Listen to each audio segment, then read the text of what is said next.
Today we are going to do party ribs. Oh man, I am salivating right now.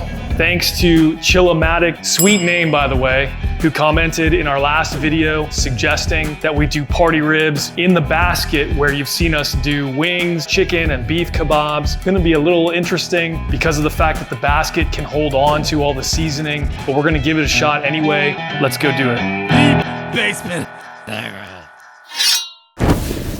All right, so we've got ourselves here 3 racks of baby back ribs. I've already removed the membrane, and as you do with party ribs, I'm gonna go ahead and cut each of the bones.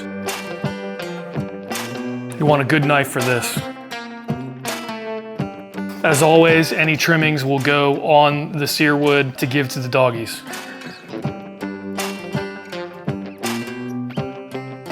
Okay, as you can see, we've got a lot of ribs here. We're gonna have to feed the whole neighborhood. As I mentioned, we're gonna have 3 different variations. 2 of them are gonna have the Meat Church Gospel Barbecue Rub.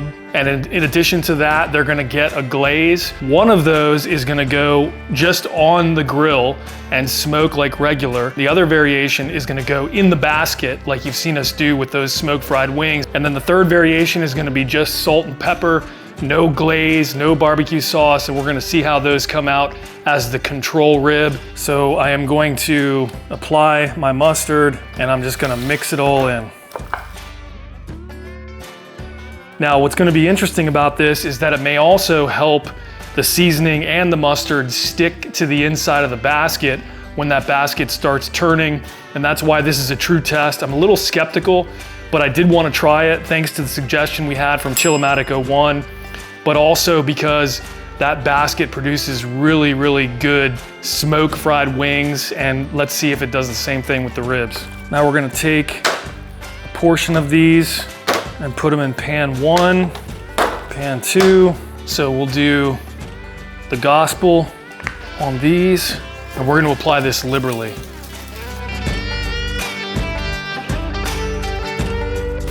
And then finally, salt and pepper on these guys.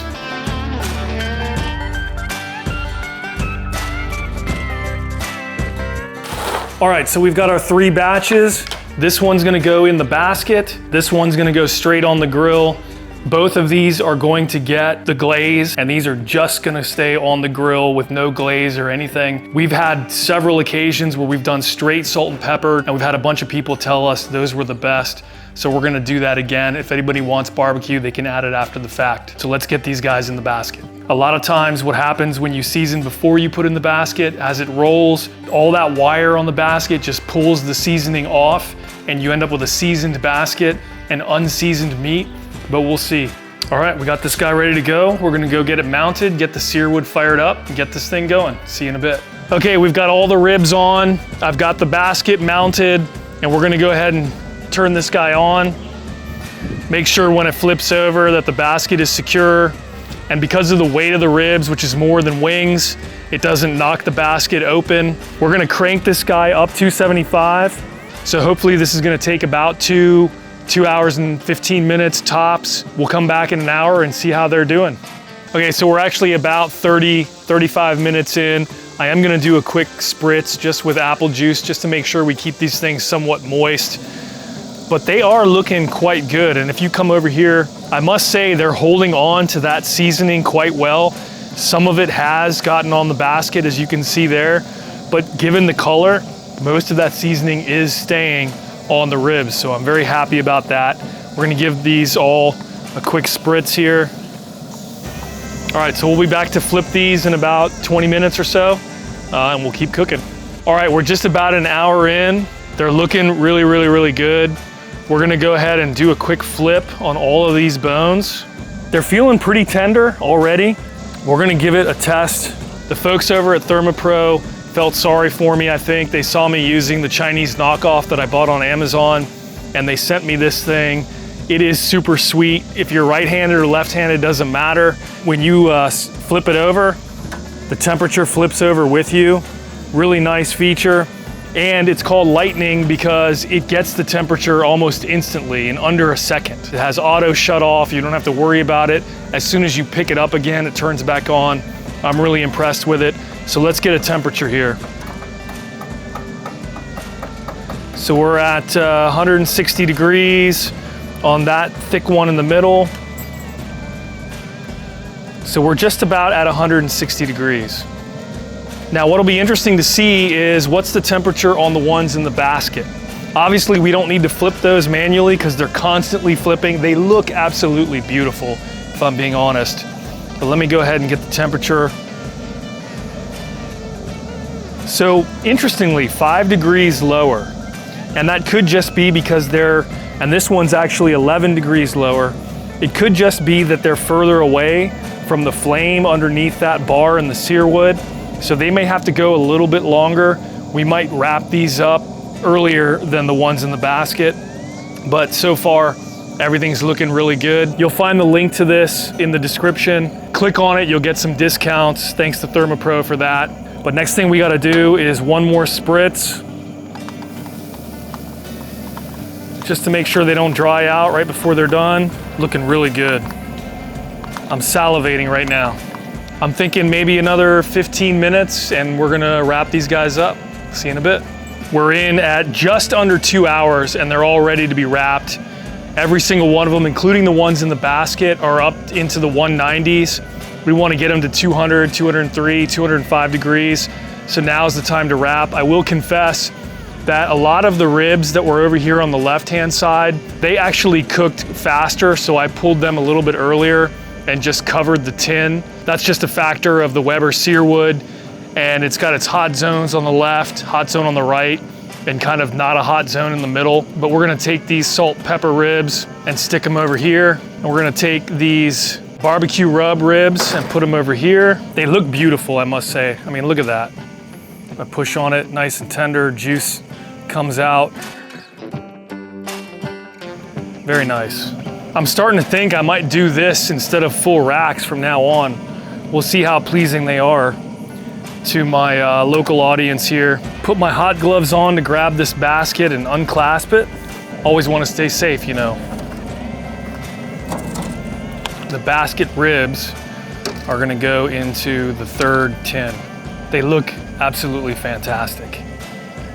Oh man, I am salivating right now. If this wasn't a test, I would take a bite right now, but we gotta stick to the original plan. All right, we got everything out, so we'll see you inside to wrap these guys up. So here we are, we have salt and pepper, the barbecue seasoned ribs that were on the grate, and we have the basket ribs seasoned with barbecue back here.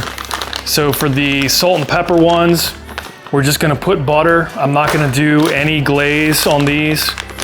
And these, by the way, are very handy. Found these at the local grocery store recently. Butter balls from Land O'Lakes. Makes it very easy. You don't have to make your own pats of butter with a knife. And that's all we're gonna do for those. And then for these, we're gonna use a glaze. If you wanna see exactly how we made this glaze, look up here to last week's video. Bob showed you how to make the glaze. But basically, I'm just going to squirt some out on the ribs. I'm out, but luckily I have more. Always have a backup. This should get them nice and sticky, sweet, salty, all the good stuff. All right, now I'm just gonna cover them with tin foil and we're gonna stick them back on the grill for another maybe 30 minutes or so, depending on how they look, and we'll go from there. See you in a bit. We're gonna continue going at 275 degrees. We're just gonna put them back in, let them baste in that butter and or that glaze. And we'll be back in about 20 or 30 minutes to check them out. Okay, so they're done, we're here. I have a special guest. Bob just got off the plane from Florida on vacation and he came here especially to try out these party ribs. They smell amazing. They smell amazing, they look amazing. And you don't know what's what, right? Which one's basket, which one's not basket? I do not, and these are salt pepper. Those are just salt pepper. Do you have a guess on which of those two are basket? Okay, you're gonna do the first taste test. I'll give you this one. Damn, very good. Really good? Super good. You tell me which one you think is better. Tender? Let me cleanse my palate. Which one just makes you wanna sing? I'm gonna go these ones. These? Okay, we're gonna call that 1. We're gonna call this 2. I'm gonna go with number 1. Okay, all right. Super good. Number 1 for him. All right, everybody else come in. We have a whole audience here. We have all the kids ready. It's good. Okay. Initial reactions? Initial reaction, which one's better? 1. I like this one. Yeah, I like this one. We're all going 1s. So this one, number 1. Everybody's going That was number mine 1. too. That's my favorite. Yeah, 1's best. 1? Juicier. Yeah. 1? It's Juicier. It's like Comes off the softer. bone easier. Okay, my turn. It is good, man. Sweet, salty, tender. I think I might do all my ribs this way going forward. Makes sense, less time cooking. Everybody's right. So what is it? These are the better ones. These is are the ones not in the basket. Wow, interesting. So the ones straight on the grill, 100%, 1, 2, Yeah, 3, 4, everyone's won. 5, 6 of us all agree. The ones not in the basket are better. So the basket test was good, but it doesn't actually help you out with the ribs. Smoked fried wings, you can't go wrong, but No. if you're doing ribs, even party ribs, just go straight on the grill, not in the basket. Now, do you want to try the salt pepper? Yes. Do it. Who else wants to try the salt pepper? I will also try one. Can't go wrong with salt pepper. You know what? Those are just as tender as number 1. That's crazy. I would have thought the basket. Me too. So if you had to choose, which would be your I'm going 1. ultimate? 1. This one. Yeah, 1. 1? 1? Definitely one. Me too. Definitely the one your daughter says. Me 1 as well. So, meat church, barbecue rub, glaze, on the grill is number 1. Everybody's in agreement 100%. So that's the way to go. Don't worry about the basket for your ribs. Do the basket for kabobs, which turned out really nice, you would Those are agree? very good, yeah. And turns out really nice for smoked fried wings, but otherwise just straight on the grill top for your ribs. So you guys happy? Yeah, they're really good. Yummy? Yeah. You gonna be full? Or do we need to cook 3 more racks? 4. More? Okay. 4 more racks. Cheers. Thanks for hanging out. We'll see you next time.